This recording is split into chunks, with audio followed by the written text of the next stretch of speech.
ద్వైపాక్షిక సంబంధాల బలోపేతమే లక్ష్యంగా భారత్లో పర్యటిస్తున్న బ్రిటన్ ప్రధాని డేవిడ్ క్యామరూన్ భారత పెట్టుబడిదారులకు ఆహ్వానం పలికారు. బీమా, బ్యాంకింగ్ రంగాల్లో మరింత విదేశీ ప్రత్యక్ష పెట్టుబడులకు తలుపులు తెరవాలని ఆయన ఆకాంక్షించారు. ఇవాళ ప్రధాని మన్మోహన్తో క్యామరూన్ సమావేశం కానున్నారు.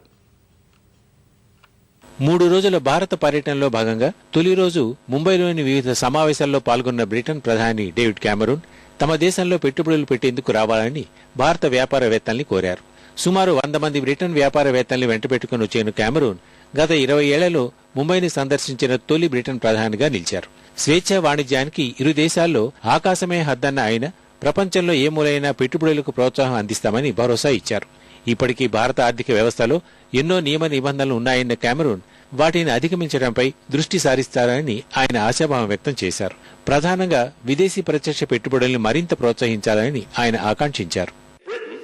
Is looking to take down the barriers, and one of the cases we'll be making this week is we hope that the Indian government will continue with the brilliant work that it's doing to open up the Indian economy, to take down barriers and to make it easier to do business here in India. We want to make sure that just as we welcome Indian investment into the UK, so it's easier for British firms, including insurance, banking, retail, to invest in this vibrant and fast-growing economy.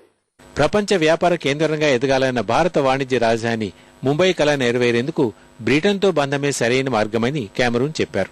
British petroleum, Reliance వంటి భాగస్వామ్యం తరహాలో మరిన్ని ప్రాజెక్టులు రావాలని ఆయన ఆకాంక్షించారు.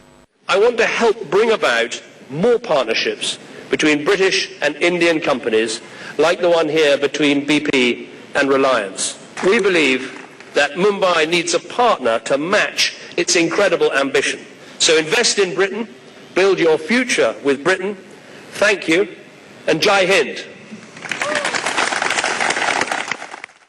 ఇవాళ ఢిల్లీలో ప్రధాని మన్మోహన్ సింగ్ తో సమావేశం కానున్న క్యామరూన్ వోడాఫోన్ పన్ను వివాదంతో పాటు ద్వైపాక్షిక, ప్రాంతీయ, అంతర్జాతీయ అంశాలపై విస్తృత స్థాయిలో చర్చించనున్నారు. ఈ సందర్భంగా అగస్టా వెస్ట్లాండ్ హెలికాప్టర్ల కుంభకోణం అంశాన్ని భారత్ ప్రస్తావించే అవకాశం ఉంది.